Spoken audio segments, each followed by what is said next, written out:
saya ingin membaca sejarah ini. Kebetulan ada yang ngirim sejarah ini, monggo ya. Di tahun 1960, ini yang Suryani sudah sekira cukup. Ini sejarah. Di tahun 1960, Buntet Pesantren pernah kedatangan salah satu jenderal yang bernama Ahmad Yani. Saya ulangi lagi. Di tahun 1960,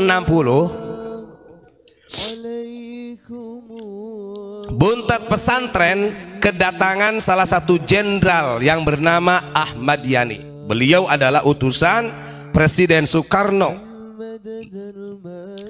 dan diterima langsung oleh Dewan Sesepuh, di antaranya Kiai Haji Mustamid Abbas, Kiai Haji Khawi, Kiai Haji Zaini, Kiai Haji Ahmad Zahid, dan lain-lain yang termasuk senior-senior mustasyar di NU.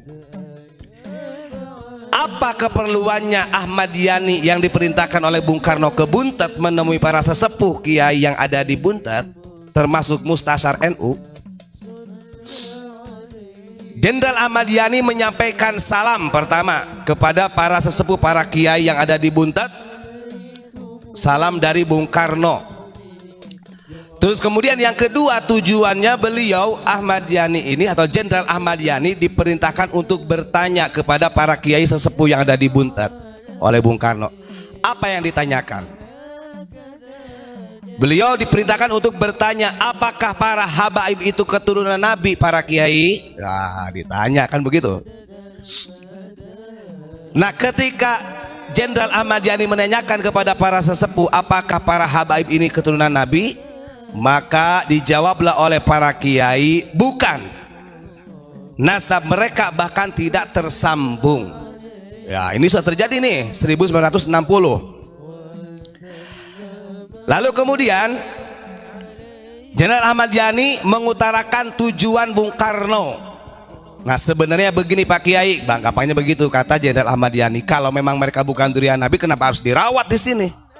Bung Karno punya tujuan untuk memulangkan seluruh para habaib ke negara asalnya Yaman. Nah, ini tahun 1960. Apa kebijakan Rahman Rahimnya ulama kita? Akhirnya para sesepuh, para kiai sampaikan kepada Bung Karno, walaupun mereka bukan dzurriyyah Rasul, tapi kita punya kewajiban secara ukhuwah basyariyah.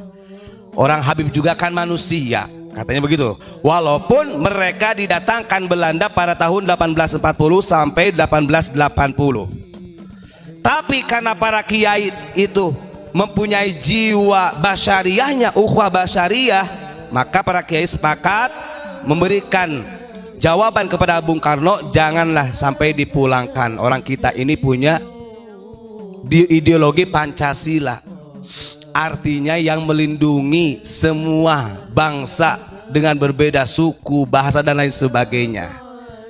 Nah, kenapa saya ungkap sejarah ini 1960? Nah, ini jas merah kalau bahasa Abu Yamamah Gufron, biar tahu, biar mereka itu nggak kepedean gitu loh. Hal ini pernah terjadi di tahun 1960 untuk ada fotonya nih. Ya, monggo Pak Sakur, di zoom Pak Sakur. Ini ketika Jenderal Ahmad Yani berkunjung ke pesantren Buntet, ya, bertanya tentang para habaib ini dzurriyyah Rasul apa bukan. Dijawab dan tegas bukan.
Jadi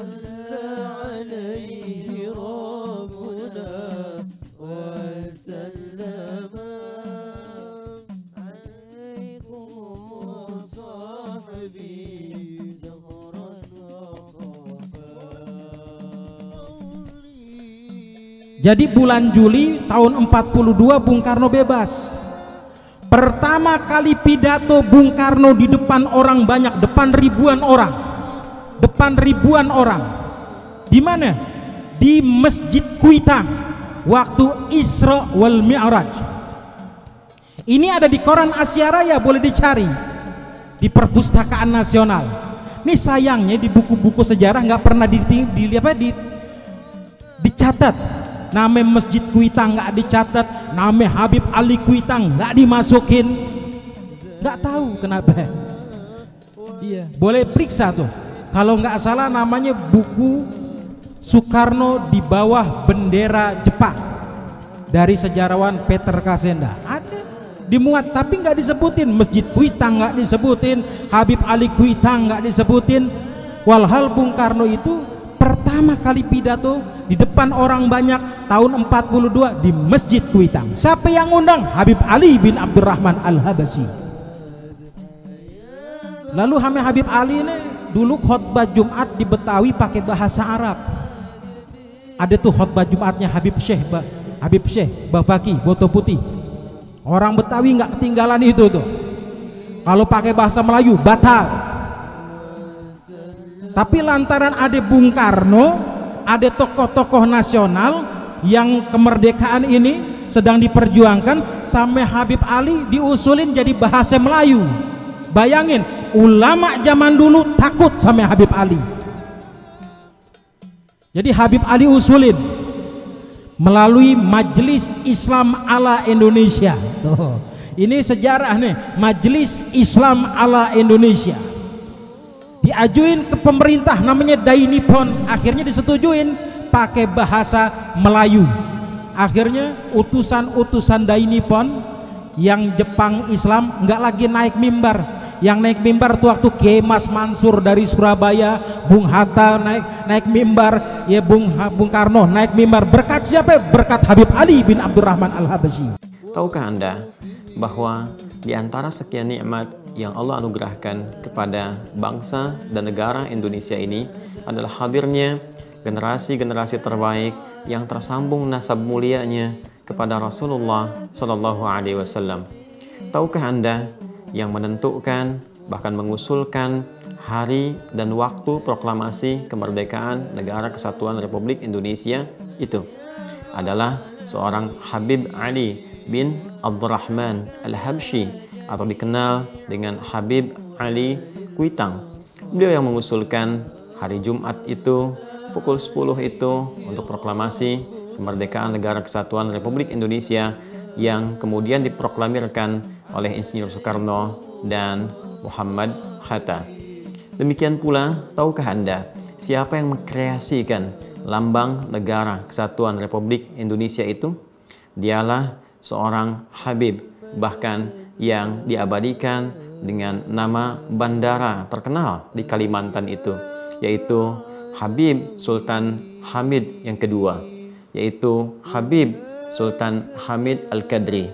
Tahukah Anda siapakah yang menjadi bapak Paskibra di Indonesia ini? Siapakah yang menghadirkan himne tentang kemerdekaan Republik Indonesia yang dikenal dengan 17 Agustus tahun 45 itu, yang diperdengarkan bahkan oleh anak-anak SD sampai dengan orang-orang dewasa? Dialah seorang Habib yang tidak banyak diketahui, Habib Hussein Mutahhar.